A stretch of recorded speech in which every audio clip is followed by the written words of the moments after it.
Hello everybody, welcome to episode 3 of Ask Boxing Science. In this week's questions, a lot of discussion around trying to improve speed and power. So I've decided to go on a theme today of adding the 5% to the punch. So at Boxing Science, we're a big believer in using the most effective exercises such as like trap bar deadlifts, loaded jumps, Olympic lifting variations to help increase punch power. However, when working with more advanced athletes that have been on the program for a while, we look at like different ways that we can adjust an exercise or different coaching cues that we can use to get the most out of their strength and conditioning program. So adding the 5% to the punch, people like to use 1%, but I think that these exercises are a little bit more effective than 1%. We're looking at increasing hand speed, increasing the snap at the end range of the punch, and also improving the stretch shortening cycle of the lower body.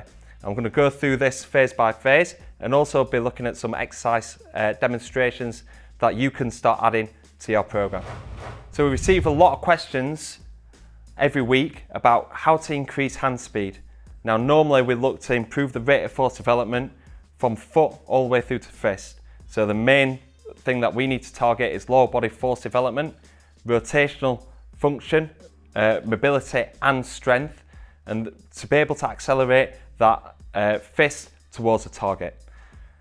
But we look at trying to improve that upper body strength and force development, as this is the final piece of the jigsaw as we're transferring that force from foot all the way through to fist. Now in pressing exercises, what we see is a little bit of a dip in velocity as we press through the movement, so a little bit of deceleration, and this is due to the sticking point because we're going to talk a little bit later about the snap of the punch, how the muscle activation drops and then increases again towards the end range. So boxers find it quite difficult to keep accelerating all the way through the movement when they're on their dumbbell chest press, bench press, landmine shoulder press, activities that are a little bit heavier on pressing movement. So when we go into strength speed and speed strength phases, we look to try and do throwing or plyometric pressing exercises, as the trend is more looking like a punch as we're accelerating all the way through the target, because the increased acceleration will transfer into higher punch forces. So in this next section, we're going to be showing you the different exercises that we use to help increase upper body acceleration.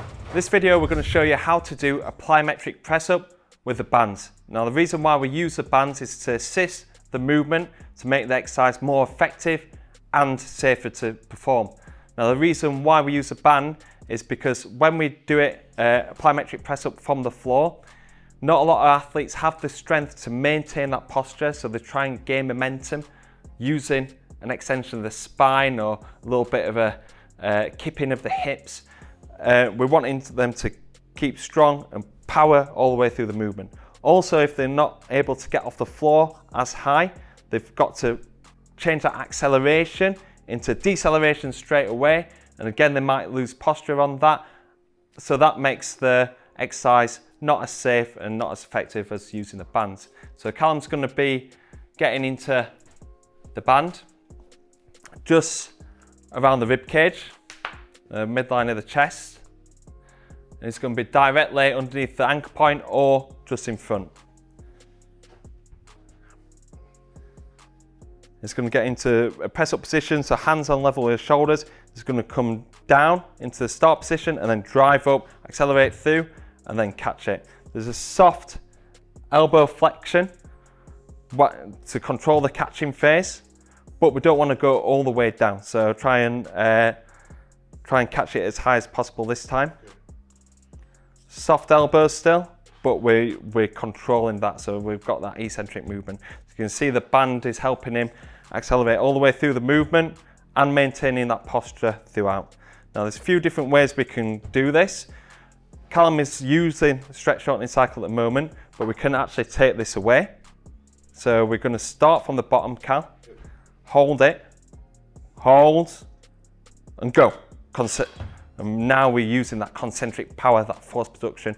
This is more applicable to boxing, especially for single arm punches, as we've got the fists in nice and tight and we're generating that force from this position. We're not pulling back. So this like kind of the first one is more towards like combination punching and force development, but this one is, the concentric one is more beneficial for boxers. We can actually challenge the eccentric phase a little bit more by doing this repeated. So Callum, just get into that press up position again.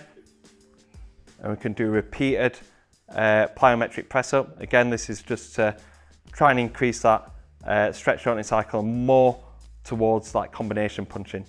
So yeah, let's go 5 reps.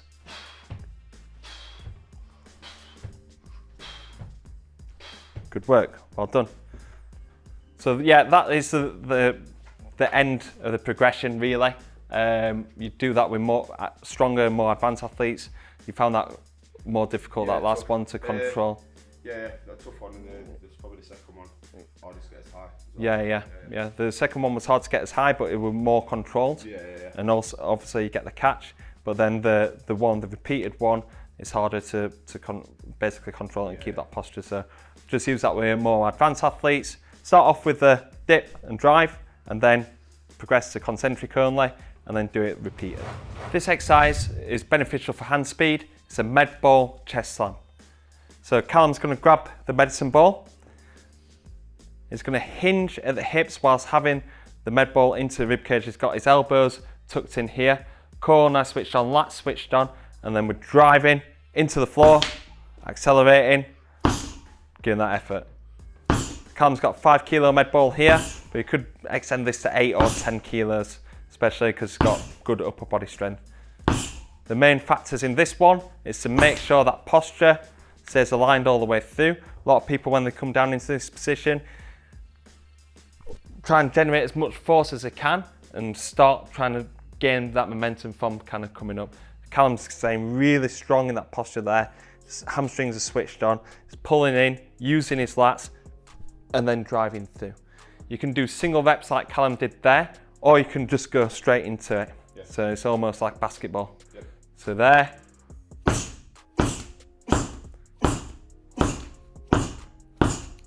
Good. So you can see Callum, because it's pulling into his chest dead quick, it's not pausing, it's actually getting increased hand speed. But I'd say to start off with a concentric only one, because you can see that Callum's really generating that force. It's improving rate of force development for the upper body. So them 2 exercises are fantastic for hand speed. We've got a range of different exercises that we can use, that we've shot for video content for our YouTube channel or the Boxing Science membership. So here are a few exercises that you can start using in your training. Good, accelerate. Higher, come on. Good, last one. Good work, well done. Good. Straight down, torso comes straight down, load up that back leg. More power. Nice. Good, driving all the way through the movement. Start from that dead start. And drive up, good. Nice. So start off, yeah. And then we drop back into it, yeah. It's only a little step. I want to hear that noise from your feet. So nice and snappy. Brilliant. Good. One more. Nice, good work. The key component in delivering a fast and hard punch is to increase the snap when we're coming into contact with our opponent or the target. So what I mean by this is when we produce force in a punch, our muscular activation increases. So as we start pushing into the floor, rotating through the hips, muscular activation is increased. But as we go towards a target, muscular activation decreases. The reason why is because we don't want to be tense as we're throwing, because this creates more of a pushing motion and will also decelerate the fist going through the target. After this relaxation phase, we've got a global stiffening effect, so an immediate kind of increase in muscular activation as we come to the target. And this is what we call the snap, as we create tension in isometric form, forearm, arm, shoulder, core, that's got to be switched on to create that snap. And what we do with that, it's mainly technical to be able to do this, but we can use some strength and conditioning exercises to help improve it. Mainly we use punch-specific exercises and isometric exercises to help increase the snap, and this is what we're going to show you now. This video, I'm going to show you how to do isometric punch holds. Now this is a great exercise to use in the boxing gym as a warm-up, but also great to use during the latter stages of training camp, as we use it in the taper phase and we use it when warming up an athlete going into their bouts. We go through certain combinations, and that's what I'm going to show you now. So Callum's going to demonstrate. We're going to start off with a backhand. I'm going to rotate through, and we're just going to apply pressure at the end range of the movement, okay? So I'm pressing into there, and Callum's having to switch on his arms, shoulders, core, and the lower body, trying to push into me as hard as he can, and then back. So what a lot of people make the mistake of, the coach might be a little bit shy sometimes and gone sitting back like that and not wanting to put too much force. You want to be really pressing into your athlete there to really switch on. So you see a difference there, can't you, straight away? As soon as I sit back, you want to be leaning in, putting that body weight in. You know, don't be shy in trying to work your athlete hard. Also, they can start from actually that position, then produce the force. So there, and then start producing it. Really, we want to encourage that snap effect and then of the punch, okay? So it's almost like you throw a little punch and then there, boom, there, create that snap. Because this is more like a punching action. You know, we're throwing it, we're relaxing, then we're snapping, then range. So that will increase that muscle activation and that isometric tension there. So we start off with the backhand, then we go with the jab. It's all in the boxing stance, core switched on, glutes switched on, arms nice and strong. We want to hold it anywhere between 5 and 10 seconds on each arm. Start off with hooks, turning in, elbow nice and high, good, getting good positions and realistic positions as well. I've had athletes before who want to try and have a little bit of competition with me and end up going into it and trying to lean all the body weight in. You want to make it as specific as possible. Also, towards that end range and most likely contact point. So like with a hook, that's probably the point where you're going to be landing with the opponent or anything around there. You're not going to be probably landing it when you're down there, which you would say is probably the end range of the punch. So it's more or less the end range or the most likely point of contact with the opponent. Uppercuts in there, mid-range again, core switched on.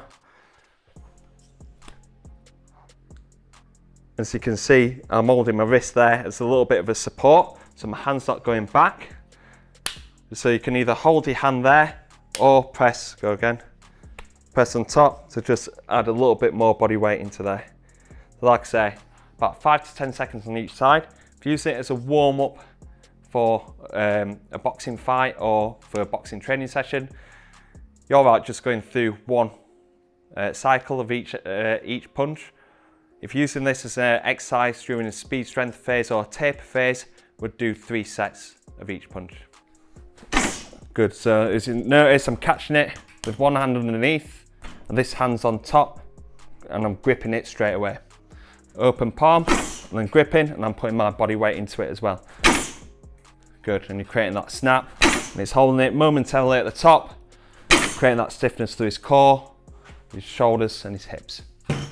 So here's some more exercises that can benefit that snap, the end range of the punch. Now these are isometric exercises that are from our workshop on the Boxing Science membership, Isometric Training for Boxing. If you want to watch the full video workshop where I take you through a range of isometric exercises, including detailed demonstrations, this is available on the Boxing Science membership. The link is in the description if you want to start your 7-day free trial today. Go. 4, 3, 2, 1. The bar is going to be in line with the breastbone. Make sure it's not too high and too shoulder dominant. You want to keep your shoulders back and down and then drive through, Cal. Let's go. 4, 3, 2, 1. 4, 3, 2, 1. You've got to be careful that you're not leaning too far over, Cal. Let's try and pop up a little bit into squat position. Let's go. 4, 3, 2, 1. Good. Off we go. 4, 3, 2, 1. Good.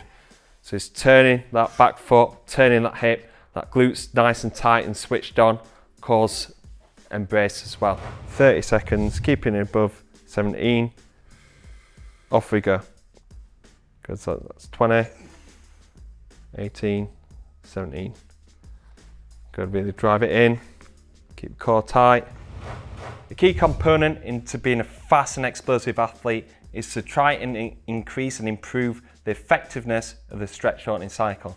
So the stretch shortening cycle is an active stretch of the muscle followed by an immediate fast and forceful shortening of the muscle, so concentric movement. So they've got 3 different phases. We've got eccentric, amortization and concentric. This is the main one that we're going to be talking about here, the eccentric phase. This is where we're controlling the downward forces and the stretch of the muscles. The main reason why we want to talk about this is because we do our testing at Boxing Science. We use 2 jump tests. We use a counter movement jump and a squat jump. The main reason why we use both jump assessments is to see what the difference is between counter movement jump and squat jump height. Now, what we like to see is the difference being counter movement jump is 3 to 4 centimeters higher than your squat jump, because if you're thinking about elastic band, you're basically stretching it and then letting go and then it should fly up. Whereas like a squat jump, you sit down, hold the movement and then it flies up there, and you lose that elasticity when you're doing the squat jump compared to the counter movement jump. So you should be able to jump higher when doing the counter movement jump. Whereas like in boxing, what we see is an average of 0.7 centimeters. So we're quite far away from general athletes. Now this shows to me and to other strength and conditioning coaches is that boxers struggle with the eccentric phase. So we need to improve eccentric utilization. Now there's many ways that we can try and improve this, mainly through strength training, getting stronger, especially on your squats and lunges.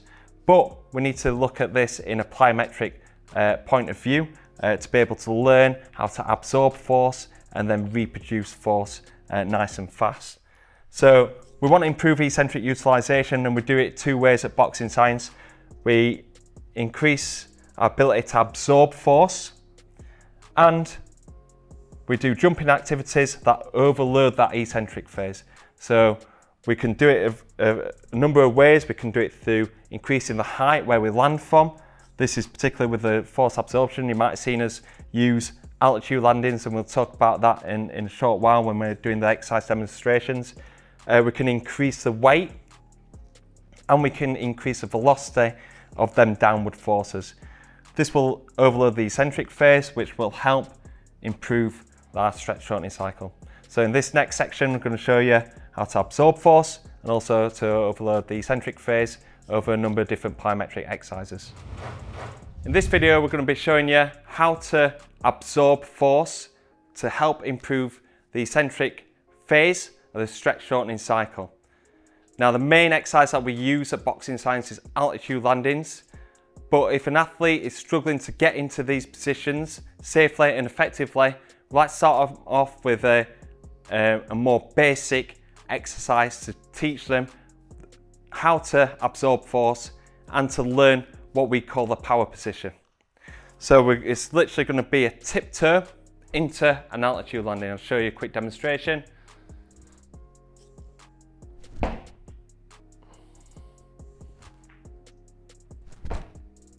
Okay, so we start off on our tiptoes, arms overhead, and we're increasing that velocity as we go down, which will increase the downward forces that our athlete needs to control. This is a safe way to teach how to control the force without increasing the impact forces of the hips, knees, and ankle joints. The power position is where you're in like a quarter to half squat position, hips pushed back, knees on line with toes, and we're sitting around about the balls or the heels of our feet. And all our lower body muscles switched on to control that force. To progress this, we can literally just go try and generate more speed. If your athlete is struggling with that, you can just go light speed. or you can just go into a little jump and learn how to get into that position to absorb that force. Then bring them along into faster exercises, faster reps, stamping on the floor, getting into that strong power position, creating that stiffness to be able to absorb that force. Now we're going to move on to altitude landings, which is a great exercise to control them downward forces and create the foundations for powerful performance. So I'm going to demonstrate altitude landing. You might have seen this on Instagram quite a few times and not know why we use it, so I'm going to talk you through it now. So altitude landing is all about force absorption and trying to increase that absorption of the downward forces during the eccentric phase. So like I said, when we do counter movement jumps, we've seen that boxers struggle with the eccentric utilization. This exercise overloads that, creates some foundations for more powerful performance. So even though that this exercise doesn't look like a powerful exercise, doesn't look like it's going to improve your jump height, it's very, very beneficial. It's really effective. It's what we use in the initial stages of our boxing science programs. So to do the altitude landing, you're going to get onto a box. More or less, I'd say start on around about 30 centimeters to make sure that you're getting the technique right. But then to really challenge the downward forces, you want to be getting onto a box about 60 centimeters. So we're going to take a step off, one foot in front. It doesn't matter which foot because you're going to be landing on both. We're going to be landing into that quarter squat position onto your heels, and it's a stiffening effect. Lower body, core switched on, and having it hands out just for counterbalance there. See from side on, dipping back, my hips are pushed back, knees on line with toes, and all my legs are absorbing that force. Now, a mistake that can be made whilst doing altitude landings is to not control that force and try and land as softly as possible, but we're not absorbing that force as quickly as possible, okay? So a lot of people say that they want to try and land softly. That shows that they're absorbing the force, but really they're not absorbing the force as quick. We want to create that stiffening effect to absorb that force as quickly as possible. Also, what they might do is go there and be too upright. Knee dominant, not using the hips, it's just quads, and really taxing them knee joints and ankle joints there. So you want a happy medium in between both, get into that quarter squat position, create that stiffening effect as soon as possible. Now, main progressions of the altitude landing, it's obviously increasing height, and I'll show you that in a second, but also increasing the weight. So you can get a bodyweight vest or some light dumbbells. You want to go from a lower stance, from a lower box ideally, but for demonstration purposes, I'll just do it from 60 centimeters, dropping down and landing. Arms by my side, still getting into that solid quarter squat position. Then we want to increase the height. Of course, increase height, increase challenge, so your athlete really needs to be switched on with this and get into that strong posture. So they need a few weeks of developing that technique before they step on and do an exercise like this. You might have seen it when we on Instagram where we're going from a really high box. This is not just done on session one. This is taken from weeks of building up them foundations, them movement qualities to be able to absorb force, to make it a safe and effective exercise. I haven't really got enough space in this performance center. So we'll step off, creating that stiffness straight away, getting into that solid position.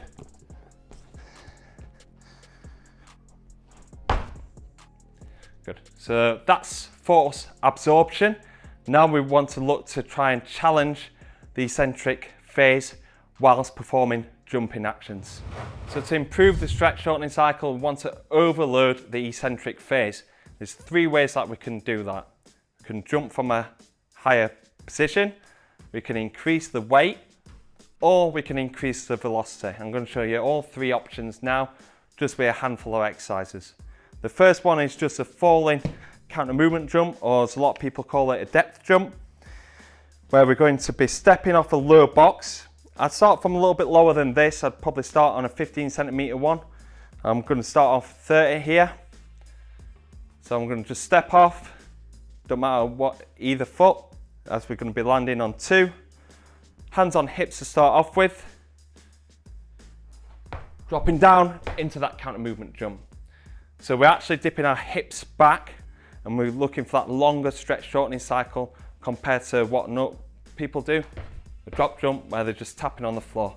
We're dipping our hips back, keeping the chest up, driving through the midfoot to heels, and we're powerfully extending those hips. What we need to be careful of is hinging at the hips too much, trying to gain that momentum through extending the spine. Want to just literally get into that power position that we've talked about a little bit earlier on in the video, keeping the chest up high, and quickly transitioning from that eccentric phase into the concentric phase. We can increase the velocity of this by using an arm swing. So as we come down, swing the arms back and driving up. And we can also start off from a higher box. Next one that I'm going to show you is increased velocity. And this is similar to the start of the video, where we're talking about using that arm swing to create that velocity coming down, to increase downward forces, to challenge that eccentric phase of the jump, to then drive up into concentric movement. So start here, arms up onto tiptoes, drop down, and then into nice and powerful counter movement jump. As you can see, getting into that strong power position, chest is up, hips are pushed back, knees on line with toes, using that arm swing to create momentum on the way down, but to create momentum on the way up as well. You can also increase the velocity with hands on hips. We can do a little stamp before we go, then drive up. This is more reactive strength and shorter stretch shortening cycle around the calf complex. And toes, create that stamp, and then drive up from there. So this is increasing ground reaction forces, which will transfer into more powerful performance and greater jump height. The last one is weight. So we can do counter movement jump just with dumbbells, arms straight, shoulders pinned back. We're dipping down into that power position, and then we're driving up into the jump. But as you can see, I've still got the weights in my hands, so that's not overloading the eccentric phase on its own. It's also overloading everything, overloading the amortization phase and the concentric phase as well. So what you can do is dumbbell accentuated jump, where we're throwing the dumbbells down as we get to the bottom. So we're overloading that eccentric phase only, letting them go, and then we get a powerful kind of stretch reflex at the bottom to drive up into that concentric phase. As you can see, I'm dropping them out to the side forcefully. I'm not chucking them down, because I want, if you just chuck them down from there, you're not actually overloading. If you think about it, if you throw it from there, I'm actually letting go of the weight pretty early. So what you want to do, you want to get happy medium. You don't want to be going there, letting it go, the dumbbells go across your feet like that, because that can end up being dangerous. Seen that a few times when the athletes aren't been concentrating. You want to basically get happy medium where you're throwing them down to the side, but you're still increasing that weight load during the eccentric phase. And there's other ways that you can do this, either with heavier dumbbells, or you can also do them with bands as well. So that's the end of Ask Boxing Science episode 3. Hope you've enjoyed it and taken a lot away that you can start putting into your coaching and into your training programs. If you've got any questions about the exercise techniques that we've used today, please leave them in the comment box below. And if you're not a subscriber to our YouTube channel yet, please hit the subscribe button and check out all the content that we've been putting up, from strength and conditioning workouts to highlights of here in the Boxing Science Performance Centre. Make sure you hit the subscribe button so you're not missing out. Hopefully see you on the next episode.